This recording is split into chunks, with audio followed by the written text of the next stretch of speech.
दोस्तों, पूरी दुनिया इस बात को लेकर बिल्कुल आश्चर्यचकित है और कनाडा की ओर देख रही है कि क्या कारण है जिसकी वजह से कनाडा के जो प्रधानमंत्री हैं जस्टिन ट्रूडो, वो भारत के साथ अपने संबंधों को बिल्कुल निम्नतम स्तर पर ले जाना चाहते हैं। यानी कि भारत से एक तरीके से अपना संबंध ही तोड़ना चाहते हैं। तो इसकी वजह क्या है? फिलहाल उन्होंने जो कुछ वर्तमान में किया है वो एक तरीके से मतलब निजी स्वार्थ के लिए जस्टिन ट्रूडो कुछ भी करने के लिए आमादा है। फिलहाल यहाँ पर जो कुछ है वो मैं आपको बताना चाहूँगा।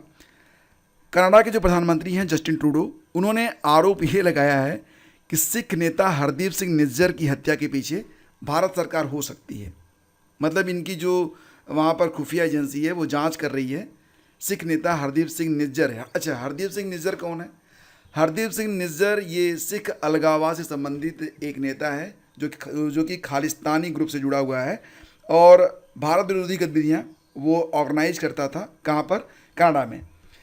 फिलहाल आपको बताना चाहेंगे कि अगर बात करें कनाडा के बारे में तो कनाडा में लगभग कुल मिला के 16 लाख भारतीय रहते हैं, जिसमें लगभग 7,70,000 के आसपास ये सिख रहते हैं। खालिस्तान आंदोलन को भारत अपनी राष्ट्रीय सुरक्षा के लिए खतरा मानता है, लेकिन ऐसा माना जाता है कि इस आंदोलन से सहानुभूति रखने वाले सिख दुनिया भर में हैं। इसमें खासकर कनाडा और ब्रिटेन में खालिस्तानी गतिविधियों से भारत को सख्त आपत्ति है। अब यहाँ पर देखिए, 2015 में जब ट्रूडो प्रधानमंत्री बने तो उनकी कैबिनेट में कुल 4 सिख मंत्री थे। अब यहाँ पर एक पार्टी है जिसका नाम है new democratic party. New democratic party, इसका जो मुखिया है उसका नाम है जगमीत सिंह। जगमीत सिंह जगमीत सिंह जो है, ये इनका जो गठबंधन है उसको समर्थन दे रहा है, जस्टिन ट्रूडो के गठबंधन को। वाशिंगटन पोस्ट की रिपोर्ट कहती है कि जगमीत सिंह पार्टी का नेता बनने से पहले खालिस्तान की रैलियों में शामिल होता था। मतलब एक तरीके से कहा जाए तो जो गठबंधन सरकार ये चला रहे हैं उसका जो एक यूनिट है एनडीपी, उसका जो मुखिया है वो कभी न कभी खालिस्तानी, यानी कि खालिस्तान की जो रैलियां होती थी उसमें वो पार्टिसिपेट करता था। यानी कि वो खालिस्तान का समर्थन करने वाला एक व्यक्ति है। फिलहाल आपको ये भी बता दें कि G20 सम्मेलन जब भारत में चल रहा था तो अपने इस कंसर्न से, अपनी इस चिंता से भारत ने जस्टिन ट्रूडो को जो है वो अवगत कराया था। तो उसके बाद जो कुछ हुआ वो बड़ा हादसास्पद था। ट्रूडो के साथ मुलाकात में पीएम मोदी ने कनाडा में सिख अलगाववादी गतिविधियों और भारतीय राजनयिकों पर होते हमलों का मुद्दा उठाया था। उस समय तो ये कुछ नहीं बोले। उसके बाद क्या हुआ कि ट्रूडो जब अपने देश गए तो कुछ समय के बाद भारत और कनाडा के बीच में FTA यानी कि फ्री ट्रेड एग्रीमेंट को लेकर एक बैठक होने वाली थी। तो इसको जो है वहाँ की जो विदेश मंत्री हैं उन्होंने लंबे समय तक के लिए पोस्टपोन कर दिया। मतलब कि आगे बैठक कब होगी कुछ पता नहीं है। वैसे इस बैठक के होने की संभावना भी वर्तमान में नहीं है। तो कनाडा के प्रधानमंत्री जस्टिन ट्रूडो ने आरोप लगाया कि सिख नेता हरदीप सिंह निज्जर की हत्या के पीछे भारत सरकार हो सकती है। भारत सरकार निज्जर की हत्या के आरोपों को खारिज करती है। निज्जर की हत्या में भारत की भूमिका की जांच के मद्देनज़र कनाडा ने भारत के शीर्ष राजनयिक को निष्कासित कर दिया। अब भारत के पास कोई ऑप्शन बचा नहीं, तो भारत ने भी जवाबी कार्रवाई की। तो भारत ने क्या किया कि दिल्ली स्थित कनाडाई उच्चायोग को समन भेजा और एक सीनियर डिप्लोमेट को निष्कासित करने का फैसला किया। उस राजनयिक को भारत छोड़ने के लिए 5 दिन का समय दिया गया है। भारतीय विदेश मंत्रालय ने कहा कि कनाडाई डिप्लोमेट का भारत के आंतरिक मामलों में बढ़ते हस्तक्षेप और भारत विरोधी गतिविधियों के कारण ये फैसला लिया गया है। अब देखो, यहाँ पर जो कुछ चल रहा है उसमें साफ साफ ये पता चल रहा है कि जस्टिन ट्रूडो जो है वो कनाडा में अपनी सरकार को बचाने के लिए कुछ ऐसे निर्णय लेने वाले हैं जिससे इनका देश ही आर्थिक और उस तरीके से भी खतरे में आ सकता है। मतलब एक तरीके से ये जो खालिस्तान समर्थक वहाँ पर एलिमेंट्स हैं और भारत विरोधी जो गतिविधियाँ हैं उसको रोकने के बजाय ये भारत के साथ ही अपने संबंधों को खराब करने पर आमादा हैं। फिलहाल भारत के विदेश मंत्रालय ने कनाडा के प्रधानमंत्री के आरोपों को खारिज कर दिया है।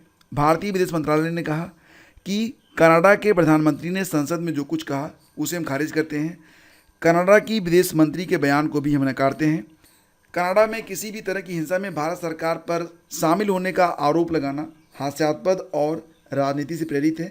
इसी तरह हमारे प्रधानमंत्री के सामने कनाडा के प्रधानमंत्री ने आरोप लगाए थे और हमने उसे भी पूरी तरह से खारिज किया है। हम कानून के राज को लेकर लोकतांत्रिक मूल्यों के प्रति प्रतिबद्ध हैं। अब यहाँ पर अगर बात करें तो भारत और कनाडा के बीच में काफ़ी लंबा चौड़ा व्यापार भी होता रहा है। फिलहाल आपको ये बताना चाहेंगे कि भारत और कनाडा के बीच में जो व्यापार होता है, तो कनाडा के पेंशन फंड ने भारत में करीब 55 बिलियन अमेरिकी डॉलर का निवेश कर रखा है। अकेले ओंटारियो टीचर्स पेंशन फंड ने 3 बिलियन डॉलर का निवेश किया हुआ है। ये पैसे हाईवेज इंफ्रास्ट्रक्चर, महिंद्रा सस्टेन और सह्याद्री हॉस्पिटल जैसे ग्रुप में हैं। अच्छा, भारत कनाडा को बेचता क्या है? भारत कनाडा को दवाएं बेचता है, फार्मा प्रोडक्ट बेचता है, readymade garment, organic chemicals, iron, steel, jewellery, सजावटी पत्थर और कुछ इंजीनियरिंग के सामान ये बेचता है भारत। किसको? कनाडा को। और कनाडा जो है वो भारत को क्या बेचता है? तो भारत कनाडा से मुख्य रूप से दालें, आयर स्क्रैप, खनिज, news prints, wood pulp, potash और इंडस्ट्रियल केमिकल जैसी चीज़ें मंगाता है। आपको बता दें कि भारत में कनाडा की करीब 600 कंपनियां काम कर रही हैं। वहीं कनाडा में भी तमाम भारतीय कंपनियों के बिजनेस हैं।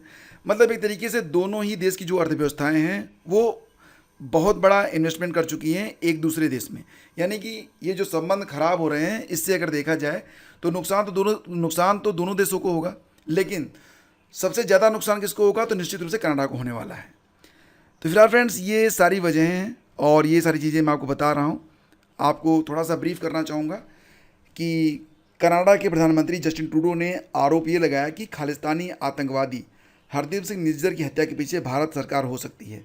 अब यहाँ पर सबसे बड़ी बात है कि एक खालिस्तानी आतंकवादी की हत्या हो जाती है और ट्रूडो उसका आरोप भारत पर लगाते हैं और इस हद तक चले जाते हैं कि संबंधों की, आपस में जो व्यापार हो रहा है उसकी, या किसी भी लेवल पर उसकी परवाह ये बिल्कुल नहीं कर रहे हैं। फिलहाल निज्जर की हत्या में भारत की भूमिका की जांच को लेकर कनाडा ने भारत के शीर्ष राजनयिक को निष्कासित कर दिया है। तो भारत ने भी इसका करारा जवाब दिया है। भारत में तैनात कनाडा के वरिष्ठ राजनयिक को भी निष्कासित कर दिया गया है और 5 दिनों में देश छोड़ने की बात की गई है। फिलहाल हमारी जो विदेश नीति है वो काफ़ी मजबूत नज़र आ रही है। Thank you.